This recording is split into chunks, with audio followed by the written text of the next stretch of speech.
All right, so as many of you probably know, I was a longtime Pro Tools user who switched to Studio One, and I'll still use Pro Tools when the session comes in as a Pro Tools session. I can't get it out easily, but I prefer to use the Studio One DAW. Now, when switching to Studio One, there were a couple plugins that I really did miss that were Pro Tools exclusive.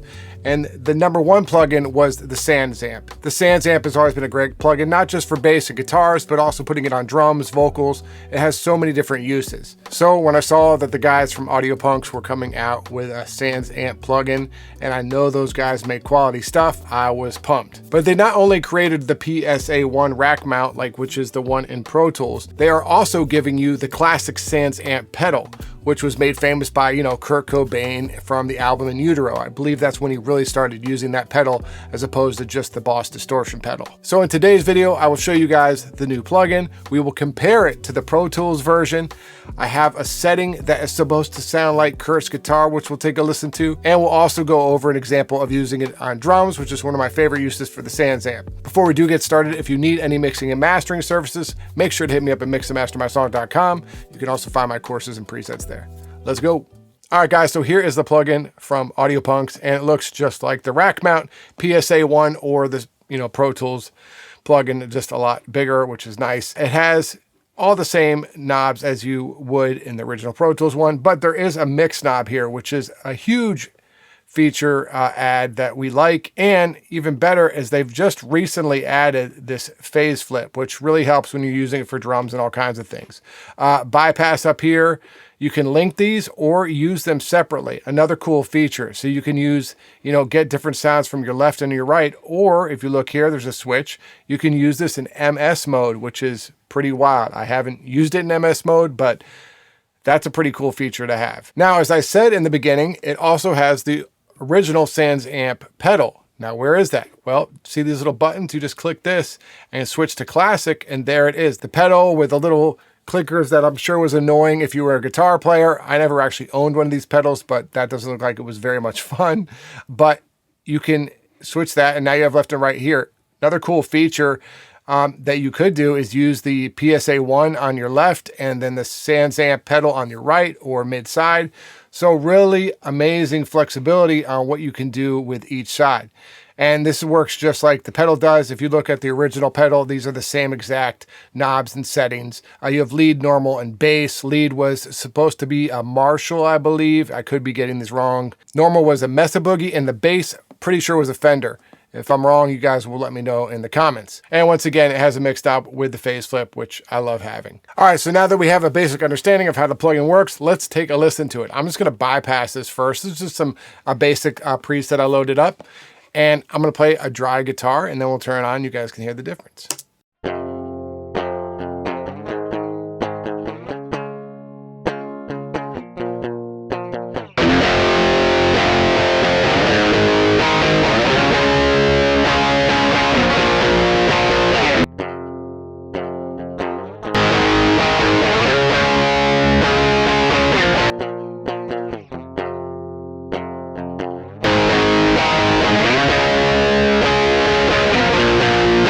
So as you guys can hear, the classic SansAmp sound, but the question is how does it compare to the original Pro Tools version, which looks kind of puny and not as cool compared to this now.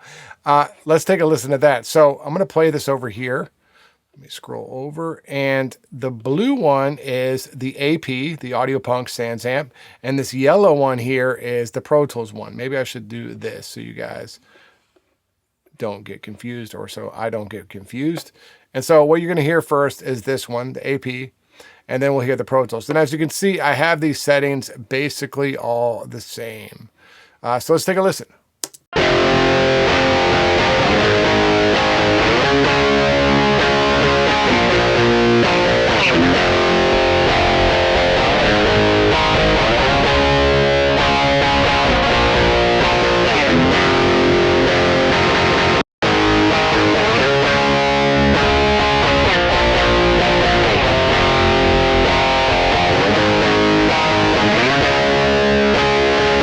All right, so they sound close, but there's also some differences too, right? There seems to be some sort of like low-end rumbleness to the Pro Tools SansAmp, where the AudioPunks one to me sounds a little bit cleaner and sharper. I'm sure we could tweak the settings a bit to make them closer, but the bottom line is this, that tone is there. It's still the same sort of tone.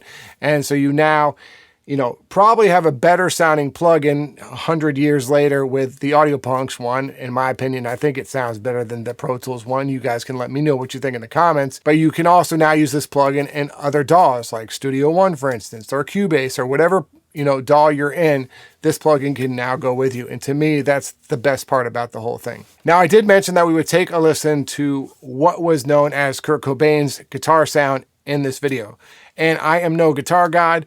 This is this random picture I found on the World Wide Web of what is said to be Kurt Cobain's setting for the SansAmp. So I recreated it here. You can see the buttons. He had 3 on, 3 off, and then 2 on. The presence and amplifier were cranked. The high was turned right, between here and there. So, we could probably tone that down a little bit. I don't know which setting this was on. So I'm just going to leave it at normal. Maybe it was lead, maybe it was bass. I don't know. Maybe some of you guys know who are guitar players. You can leave a comment about that below. But I'm going to bypass it. And then we're going to take a listen to what is supposedly the tone Kurt used when using the SansAmp.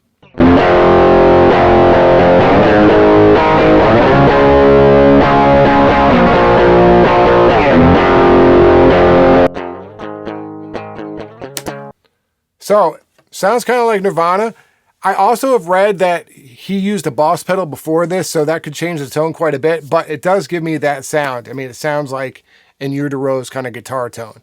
But what's great about this plugin is you don't have to use Kurt's tone. I mean, just let's play it and I'll hit some of these switches and you'll hear how many different tones you can get from this plugin.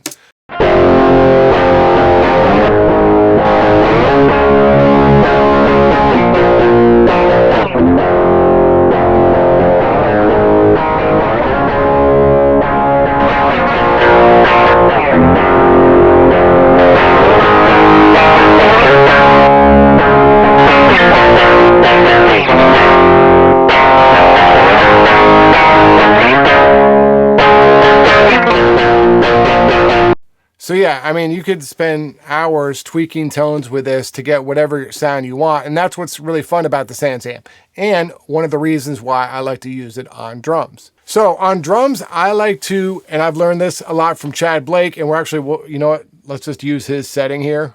Talents, Chad Blake, PS1 start. I like to take my drums and send them to the PS1 and then blend it to taste. Now, if you wanted to just use it on the kick or just the snare now, with this mix knob, you could do that, which is a cool feature.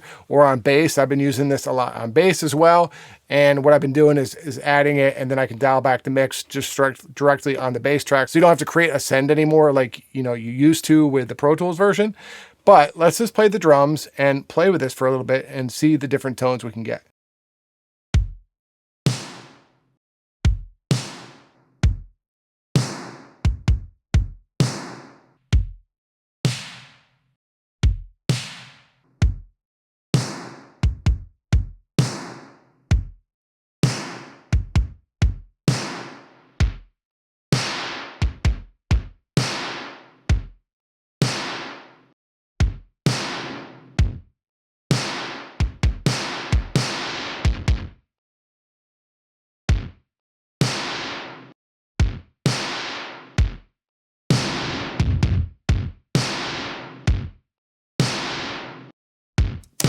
So crazy. I mean, the snare already has a bit of tail and reverb on it, this snare we're using, but the tail it adds and all the different character it adds. Now, that might be too much, you're saying. Well, that's what's great about either the mix knob or just having it on a return here. Let's now play it. I kind of like the way that sounds, but it's too much. Let's bring it back and then compare it.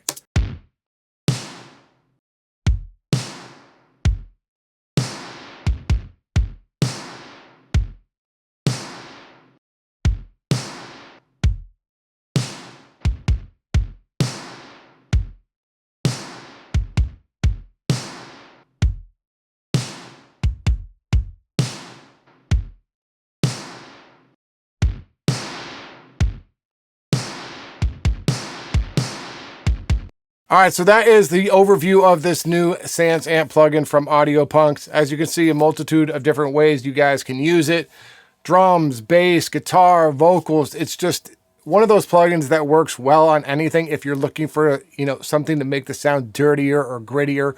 Or like you saw in the drums when we brought the return down quite a bit and just added just a little bit, it can just add a little bit of sauce and flavor to your drum sounds to help them cut through the mix. Like when we're just soloing drums, you might not hear like a big difference, but when you have a full mix going with 100 guitars and vocals and everything, adding a little bit of that to the drums can sometimes be the difference of making that kick and snare cut through the mix a lot more.